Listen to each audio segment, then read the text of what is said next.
Dengan demikian, selamat untuk Popon Kerok. Anda menjadi juara 1 Suci 8. Popon Kerok yang berhak mendapatkan hadiah sebesar 150 juta rupiah. Gue ini tinggal di Menteng ya, tapi tinggalnya di gang. Rumah gue tuh kecil, begitu masuk pintu, di situ ruang tamu, di situ juga gue tidur. Jadi gue kalau lagi tidur ada tamu tuh pasti bangun, malu gitu. Pon, iya masuk. Tidur Pon, enggak, ketiduran. Masa gue tidur di ruang tamu? Emang gue pembantu. Gue tidur dulu, kemana Pon? Kamar mandi. Selin ya. Udah gitu kan, ada mitos yang kalau ada kupu-kupu tuh berarti ada tamu gitu yang mau datang gitu. Kalau rumah orang kedatangan kupu-kupu seneng gitu mau datangan tamu. Kalau rumah gua kedatangan kupu-kupu, ya ilah tidur kamar mandi lagi gua. Makanya kalau ada kupu-kupu di rumah gua langsung gua tangkep, gua pindahin ke rumah tangga gua. Bener tuh, tangga gua kedatangan tamu kan. Besokannya curhat, Pon semalam gua tidur di kamar mandi.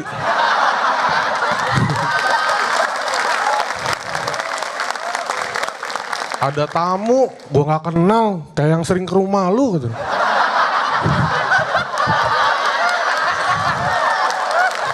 Oh, kupu-kupu.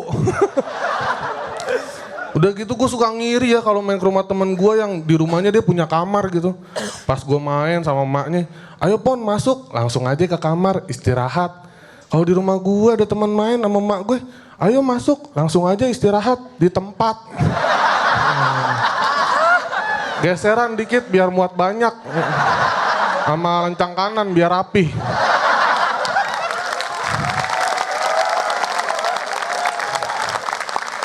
Ya gue tuh udah 4 tahun ya gue kerjanya serabutan. 4 tahun kerja serabutan, gue kadang dibayar, kadang disembah. Disembah lu gue. Dapat duit enggak malah dapat pengikut gue. Udah 4 tahun kerja serabutan, tetangga gue masih aja ada gitu. Gue pagi-pagi keluar rumah sama tetangga gue, libur Pon. Ya ilah. Ngeselin banget tetangga gue. Masa ya kagak tahu gue kerja serabutan ya. Udah paginya ditegur, sore ketemu lagi. Sore-sore udah pulang aja Pon. Gak kemana-mana Bu. Dari tadi pagi saya di rumah. Selin nih ibu-ibu nih. Kalau negore kayak gitu sih masih mending. Pernah gue pagi-pagi ditegur, wih mau mandi nih berangkat. Ya jadi mandi gue. Padahal gak mau kemana-mana nih jadi mandi. Iya, mak gue mah santai ya. Mak gue bilang kan, mak Popon kerja serabutan gini gak apa-apa mak. Gak apa-apa Pon, mak mah yang memang rezekinya di situ. Mak mah megang prinsip orang Jawa, makan gak makan yang penting kumpul gitu. Makanya gue sering dapat pesan tuh dari emak gue, Pon kalau lagi di luar lapar pulang, biar apa mak? Biar lapar bareng-bareng.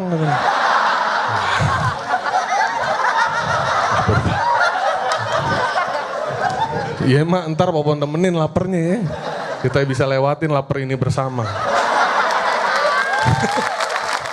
Ya kalau hidup gue tuh belum merdeka banget lah, gue tuh nggak merdeka dari komen-komen orang sekitar gue. Ya kayak tetangga gue gitu tuh.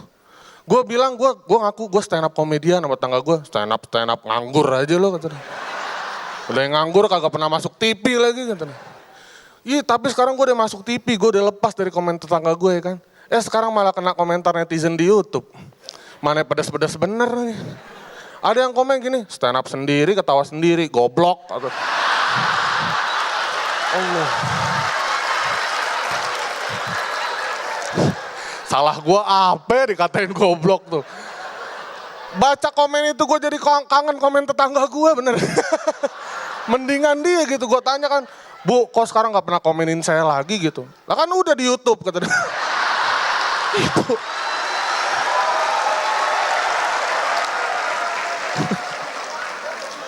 Ngeselin ya dengar komen netizen, gue jadi ingat ungkapan kata Bung Karno gitu. Perjuanganku lebih mudah karena melawan penjajah dari bangsa asing. Perjuangan kalian akan lebih berat karena ngelawan dari bangsa sendiri. Gila, Bung Karno visioner. Dia tahu kalau kita bakal perang sama netizen. sama netizen mah gak ada gunanya ya kan. Lihat tuh Uus, tiap ada komen netizen dibalas-balesin sama dia. Iya kan? Mana Uus tuh? Wih, efeknya apa? Makin banyak yang ngatain dia. Lagi perang sama netizen gak bisa dibanggain ya kan. Kalau kakek-kakek kita dulu cerita kan, dulu tuh kakek perang sama Belanda demi kemerdekaan Indonesia. Keren gitu. Uus kalau cerita sama cucunya. Dulu cu, kakek perang lawan netizen gara-gara ngehina fans K-pop. Gue suka nonton drama Korea tuh, yang sedih-sedih kayak Miracle, Hello Ghost, Pocong Perawan. Sedih lo Pocong Perawan, masih perawan udah jadi pocong. Sedih lo. Ya gue mikir ya, pelaku seni film itu yang gak suka sama orang nonton streaming tuh pelaku seni film yang filmnya laku gitu. Kalau yang filmnya gak laku mah seneng-seneng aja yang streaming ya kan. Gue ngebayangin gitu ada press conference, Ernest sama Panji gitu kan. Ernest bilang gitu, nonton streaming sama aja ngebajak, gak ngehargain karya. Sampingnya Panji, bohong. Streaming aja. Partikelir udah HD.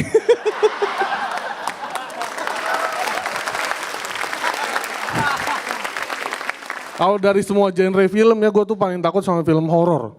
Apalagi yang kejadiannya itu deket sama kita. Kayak film Conjuring. Itu kan setannya di rumah ya. Itu gue takut banget tuh. Kalau film horor setannya di gunung mah gue gampang. Tinggal gak usah ke gunung ya kan. Simple. Kalau di rumah lu, gitu rumahnya Conjuring itu kan. Kalau rumahnya Conjuring itu gede ya. Ada kamarnya, ada ruang tamunya. Kalau misalnya lagi di kamar, di ruang tamu ada setan gitu. Suara disamperin gitu. Tegang ya kan. Nah rumah gue tidur di ruang tamu ya kan. Kalau ada setan di ruang tamu gue melek langsung serem. Gak sempet tegang gue.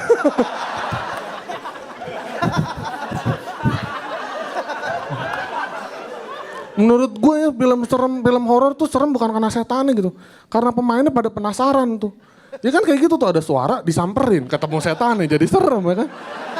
Sekali-sekali gitu pemainnya pada husnuzon gitu ya.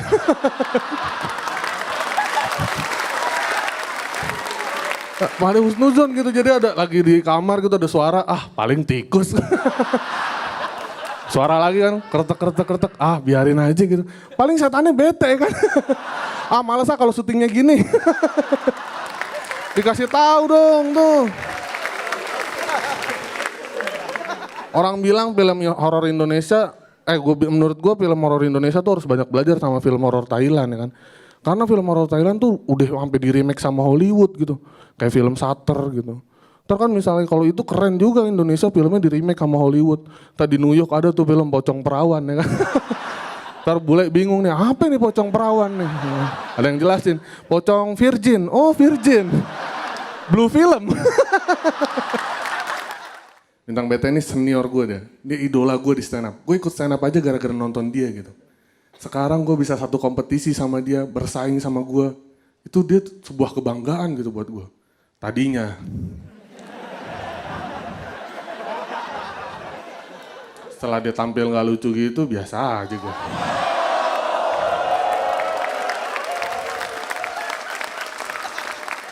Jadi gak bangga gitu. Gue kira susah lawan lu bang.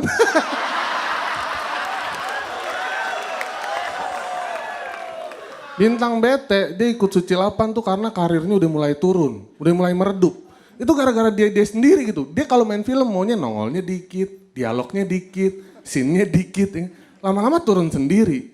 Ikut Suci 8 ya, pengen naikin karir, malah ngubur diri sendiri. Ya gimana di Suci 8 dia stand up biasa aja ya kan. Orang yang ketawa dikit, lucunya dikit, yang suka juga dikit. Paling Om Indro doang ya. Lu keren banget.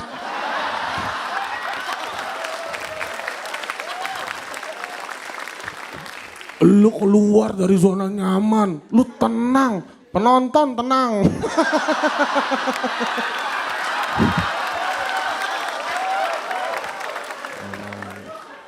Lagi main film maunya dialognya dikit. Besok-besok acting jadi pohon bang.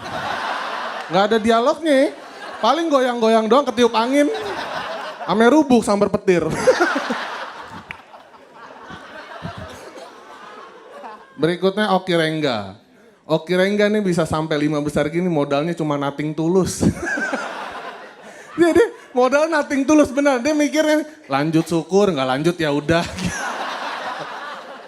Gue mikirnya dapat prinsip gitu tuh gara-gara dia tuh kiper cadangan ketiga ya kan. Dia biasa gitu main syukur, nggak main ya udah. Makanya gue pikir prinsip itu tapi bagus juga kan. Pengen gue tiru tuh, pengen gue pakai tapi gue lempar ke dia. Ki, lo lanjut ya udah, nggak lanjut ya syukur. Ya habis gue gak deket-deket amat sama dia ya kan. Gak akrab gitu. Kita juga gak ada yang temenan sama dia nih.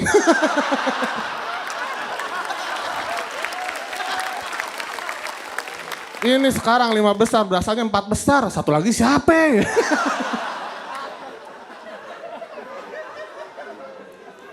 Lanjut Arif Brata. Arif Brata nih orangnya ragu-ragu sama panikan. Dia sering banget tuh nanya ke gue, Bang Pon materi saya lucu gak? Kalau gue jawab gak lucu nih, gak lucu Rip. Ah yang bener Bang Pon, panik sendiri deh. Gampang bikin dia ragu mah. Gue mikirnya orang ragu-ragu kayak gini bisa-bisanya nikah muda. Gue curiga yang yakinin bininya nih. Orang lain nikah modal duit, dia modal jawab iya. Rip nikah yuk, iya. Ya elah. Gak ada modalnya.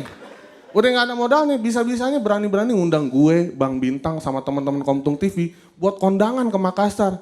Udah kita masih habis kondangan, masih di Makassar. Dia bulan madu ke Jakarta, ya ilah. Rip, tahu gitu gue tungguin lo di Jakarta. Untung gue ngupload cuma gocap, gak kesel-kesel amat gitu. Arif Brata nih ikut Suci 8, dia tujuannya tuh biar juara, terus duitnya bisa dipakai buat biaya lahiran anaknya. Kalau gue ikut Suci 8 biar juara, duitnya bisa buat umrohin mak gue gitu. Sekarang kita adu kepentingan aja deh. Ya kan? Adu kepentingan aja. Anak lo lahir apa mak gue umroh nih? Mak gue umroh ketahuan ibadah ya. Lo ngalahin gue sama aja ngalangin orang ibadah, Rip.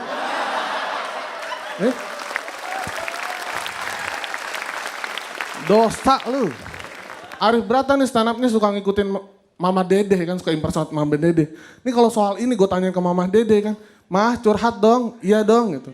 Pentingan mana anak lahiran sama ibu umroh katanya. Penting ibu umroh, karena anak lahiran ntar juga brojol sendiri.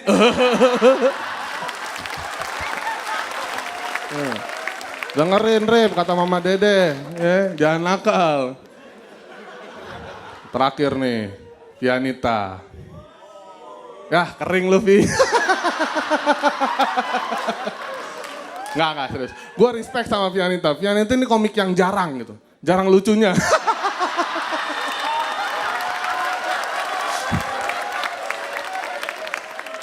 Nggak beneran dia jarang. Ya kan komika cewek jarang. Udah gitu cara mainnya tuh beda gitu.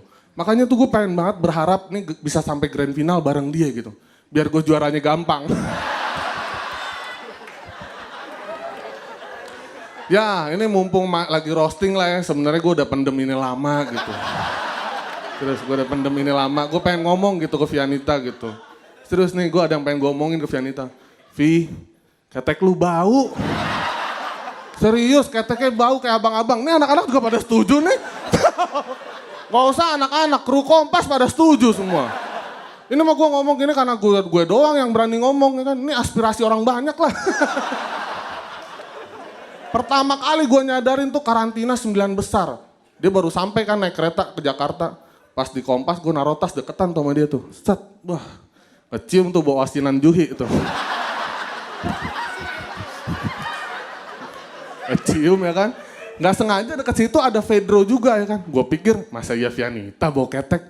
Fedro nih kan modelnya kayak abang-abang ya. Cuma malamnya Fedro close mic tapi baunya masih ada. Masa baunya Fedro gak ikut close mic? Ya tersangkanya udah tinggal dia kan. Vivi lu gak ngerti apa ada produk namanya deodoran. Kalau gak lu pakai bedak kayak, kalau gak apa kayak kamper lo tempelin sini. Ya elah.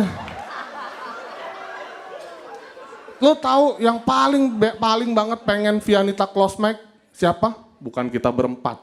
Tapi orang wardrobe Kompas TV. Dia ngurusin baju kita tuh. Setiap selesai manggung orang wardrobe harus beresin bajunya Vianita. Pasti ngambil baju Avianta kayak jinakin bom tuh. Pakai helm full face, baju anti radiasi. Ya Allah, kerjaan begini amat. Terus ya, gue juga pernah dulu tuh ada berita bakso tikus, ya kan? Ini sih emang mungkin ada oknumnya gitu, tapi kan gara-gara ini banyak tukang bakso kena imbasnya juga gitu. Gue jadi kalau lihat tukang bakso nih mau beli nih bakso tikus apa enggak ya kan? Gue mikir gitu. Lama-lama makin lapar, gue beli juga ya kan. Tikus deh ya kan. Dicerna juga sama lambung ya kan. Gak mungkin lambung gue, weh bos tikus nih gitu.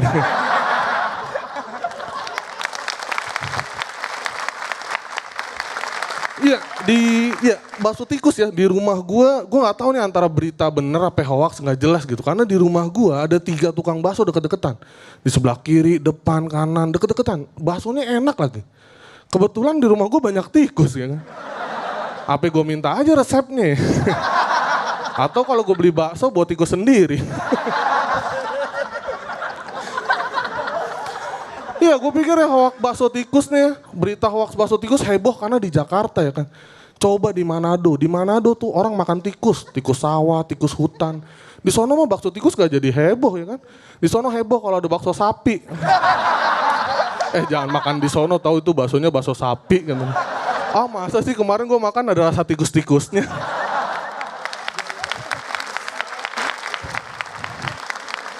Terus ada lagi ya, celananya nih, maaf. Terus ada lagi. Kalau sekarang juga ya lagi ngetren ya, kata netizen gitu. Kalau menurut gue mah kata netizen gak ada apa-apanya sama kata tetangga ya kan. Iya, tetangga ngeselin. Kalau diibaratin tuh netizen tuh tetangga versi digital gitu. Nah kalau tetangga netizen versi 3D gitu. Jelas komuknya gitu. Kalau sama netizen kita kesel ya kan, komen-komen gak jelas tinggal kita blok akunnya kan, selesai. Tetangga kalau ngeselin mau gue tembok pintunya. Iya tetangga gue tuh ngeselin gitu. Gue kan kerjanya serabutan ya, teman tangga gue ada yang bilang gini, Pon lu gak mau cari kerjaan yang tetap aja gitu yang jelas. Ya elah, kerja serabutan mah kerjaannya jelas ya, bayarannya enggak. Ya kalau bayarannya kerja serabutan tuh kayak hal gaib lah gitu. Gak kelihatan tapi kayak kita percaya ada nih kayaknya. Makanya gue kalau mau dapat bayaran tuh suka merinding. Bapak-bapak selamat malam.